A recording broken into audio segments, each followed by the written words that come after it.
Hello everyone. Okay, so we're back, obviously at the inn. This is what happens, I'm backtracking a little bit and I'm filming something that I missed on the first day of the game. This is what happens if you stay in the inn and hang around until midnight arrives. At midnight, the inn closes, and Shameen suddenly announces, "May we have your attention, please? We regret to inform you that the restaurant will be closing for the night." Shima and I would like to thank you for dining with us and are looking forward to your next visit. So, oh, and Abdullah speaks up. As always, the food was wonderful, Shima. I must remember to invite the two of you over to my home sometime, so I can treat you to some fine cooking of my own. After long and busy days, Shima and I like to share a cup of herbal tea before heading to bed. If you have no other plans for the night, why not join us? I wonder if this herbal tea is also for fertility purposes.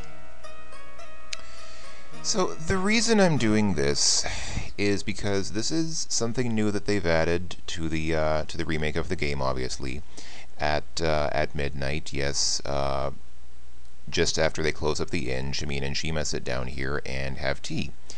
And I was, as I mentioned in the last video, I was originally planning to just go back to restore a game from day one and then finish day one and then go back to the regular game.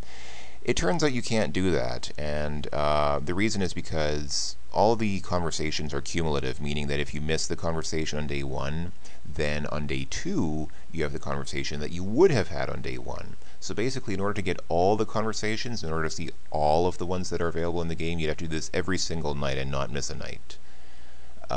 So I'm basically going to have a separate saved game that I keep running where I'm just basically catching all the conversations, since I couldn't do that in the main game. Since I already missed the conversation on day one in my main save game track, I'll basically be having to play through the game twice. I guess I could backtrack a little bit, it probably wouldn't be that bad, but I'm not even going to bother. I'm just going to basically play the game twice on two different tracks and use this one just for getting the evening conversations. This is kind of what I said when I first, before I actually even started playing this. I mentioned I was probably going to be doing a lot of this. I'm going to be making a lot of silly mistakes as I make my way throughout this game because, I don't know a lot of these little details. I'm not aware of a lot of the little nuances. And this is such a small thing that I was thinking of just like bypassing it altogether and not even doing it. But I thought, it's something that they added for the remake. I should focus on the things that they added to the remake and not the main gameplay things, since I already covered that before in my first playthrough. So I'm going to try to do this. I'm going to try to capture all these midnight conversations between Shameen and Shima. And I think I usually use a similar voice for both of them, so I'm going to try to use a somewhat deeper voice for Shameen, even though I think it's going to make him sound very nerdy ultimately.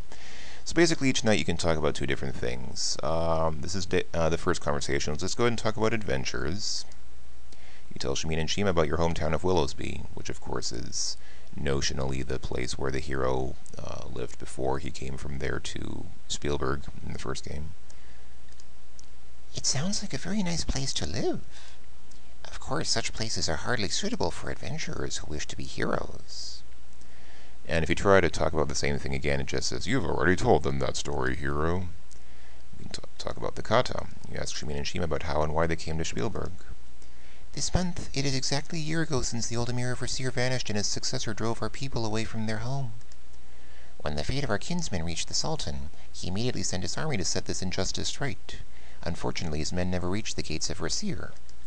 As they crossed the desert, a storm of sand came up out of nowhere and decimated the troops. The Sultan did not think this was a coincidence. There was talk that the storm was magical in nature and was conjured up.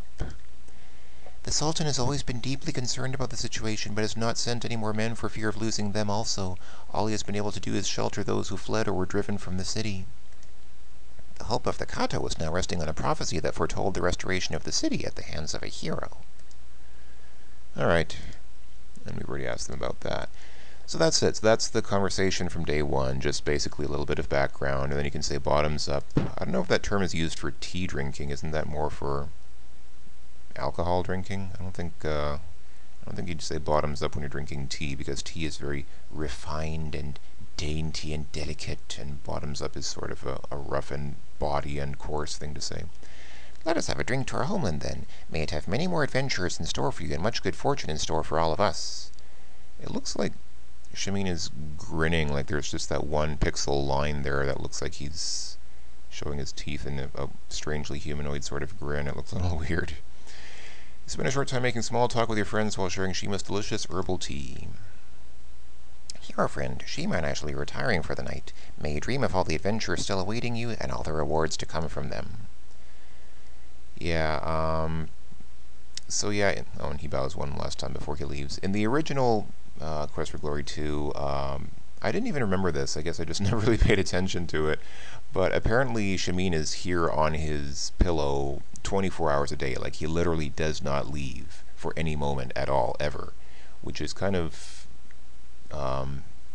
singularly non-cat-like, because if any of you have cats, you know that cats sleep about 2/3 of their lives. Like, literally 2/3 of the time they're sleeping. So that's completely non-cat-like behavior. So I guess they thought that was unrealistic. So now he sleeps from midnight until the morning, and then in the morning and during the rest of the day he's just standing here on his pillow. He must still get pretty bored, but then I guess cats do a lot of sitting around anyway.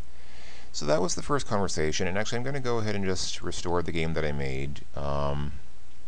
I just called it Midnight Chats, which actually has a cute little double entendre in it, because this is spelled the same as chat, which, when it has an S at the end, is the plural, the French plural word for cats. Anyway, so I'll go ahead and restore this, and here we are. Once again, the same situation, except on day 2. So let's go ahead and sit down and talk to Shamin and Shima. Now we can talk about adventures. I think I have the speed amped up on this so their mouths are going to move ridiculously fast. It's going to look kind of weird, although I don't think I record at such a high frame rate, so it won't look so strange in the recording. You tell Shamin and Shima about the famous Adventurers Correspondence School and how you use the information from those books to develop the skills of an adventurer. It is difficult for me to imagine you started your adventures in Spielberg with nothing but the knowledge gained from a correspondence course to rely on. Well, actually, when we play the game, we don't even have the knowledge of a correspondence course to rely on. There's just, well, I guess we do. You get the correspondence course study manual that comes with the game. What I believe made you a hero in the end were not the books you read about adventuring, but your potential and knowledge about your own abilities. Okay, fair enough. You ask Shamin and Shima about how and why they came to Spielberg. According to an ancient prophecy, when Rasir fell into darkness, a hero from the north would come to restore light to the city. Katu did not necessarily dismiss prophecies.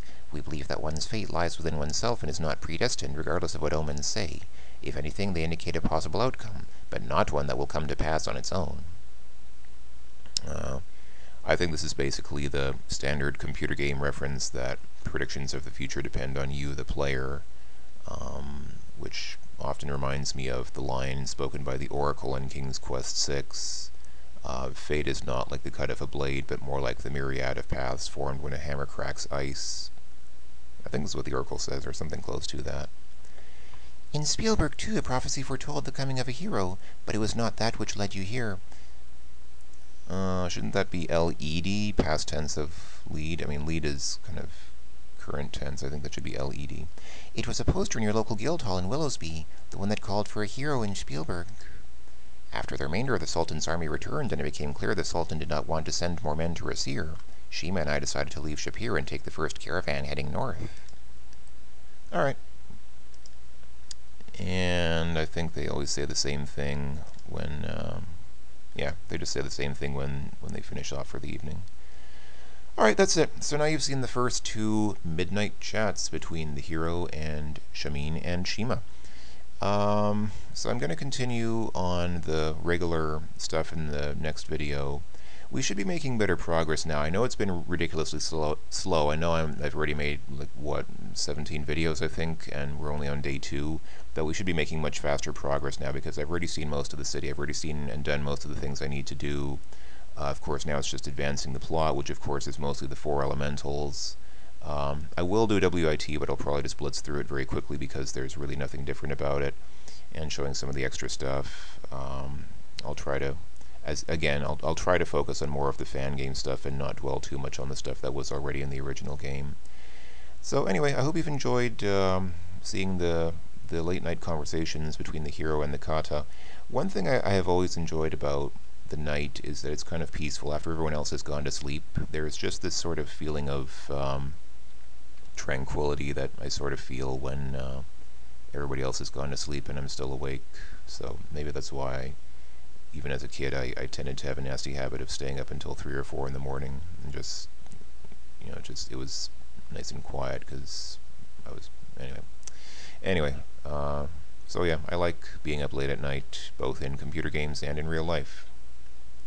Anyway, this has been Late Night Conversations between the hero and the kata. I'm your host, Late Blight, and I hope you'll tune in next time for more videos about katas and also other things.